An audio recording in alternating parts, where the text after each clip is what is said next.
सही है बड़ा करने के लिए।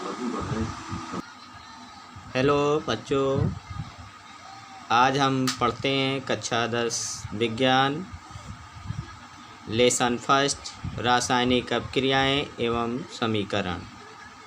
जैसा कि आप लोग अभी तक पढ़ते आए हैं कि रासायनिक अपक्रियाएं क्या होती हैं, उसके बारे में आज हम विशेष स्टडी करते हैं और देखते हैं कि रासायनिक अपक्रिया क्या होती है।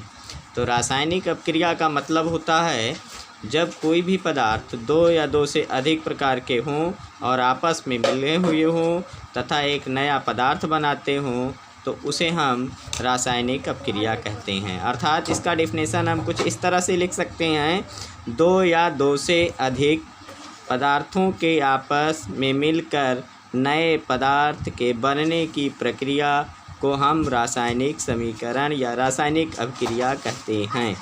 अब देखिए रासायनिक अपक्रिया में कितने प्रकार के पदार्थ भाग लेते हैं उसको देख लीजिए। रासायनिक अपक्रिया के दो भाग होते हैं, एक होता है अभिकारक और दूसरा होता है उत्पाद।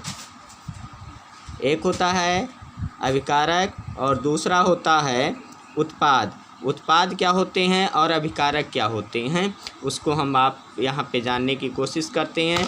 अभिकारक का मतलब होता है ऐसे रासायनिक पदार्थ जो अपक्रिया में भाग लेते हैं, उन्हें हम क्या कहते हैं, अभिकारक कहते हैं या अभिकारक कहलाते हैं। अब जैसे हमें कोई चीज़ बनाना है तो जो बनाने के लिए जो भी पदार्थों को हम मिक्स करते हैं, मिलाते हैं, उन्हें हम अभिकारक कहते हैं।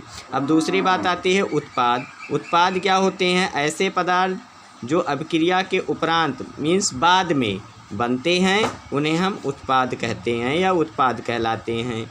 जैसे अभिकारक गिव्स आउट उत्पाद, अपक्रिया को हम एक तीर से व्यक्त करते हैं और अभिकारक और उत्पाद के बीच में जो तीर लगाई जाती है ये समस्त भाग हमारा जो है अभिक्रिया कहलाता है और अभिक्रिया कहलाता है।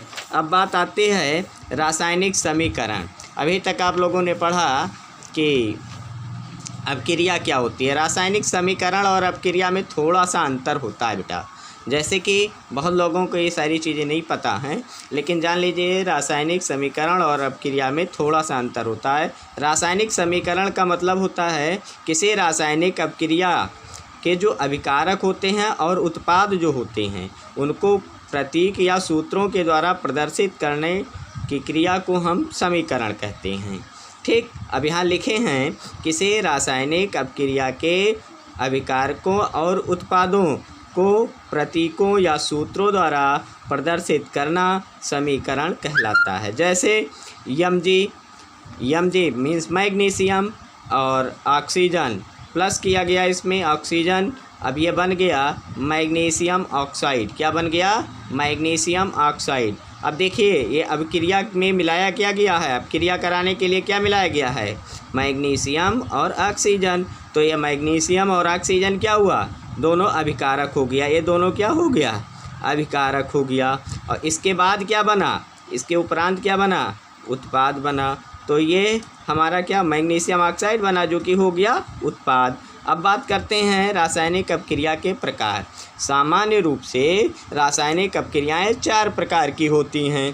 पहला आता है संयोजन या योगात्मक अपक्रिया, मतलब जब दो या दो से अधिक रासायनिक पदार्थ आपस में मिल करके कोई एक नया रासायनिक पदार्थ बनाते हैं तो उस अपक्रिया को हम संयोजन अपक्रिया या योगात्मक, योग मीन्स क्या होता है, जुड़ना, संयोग मीन्स क्या होता है, जुड़ना, अर्थात योगात्मक अपक्रिया कहिए या संयोजन अपक्रिया कहिए। नंबर 2 आता है वियोजन या विघटन या अपघटन।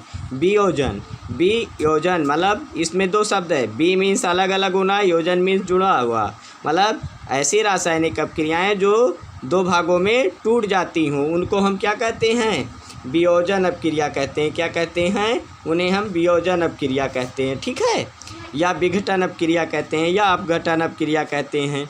तीसरा आता है विस्थापन अपक्रिया। अब विस्थापन अपक्रिया का मतलब होता है कि किसी रासायनिक अपक्रिया में जब 2 या 2 से अधिक पदार्थ आपस में मिलाए गए हों तो उनका जो है एक अणु दूसरे अणु के द्वारा विस्थापित कर दिया जाए, ऐसी अपक्रिया को हम विस्थापन अपक्रिया कहते हैं।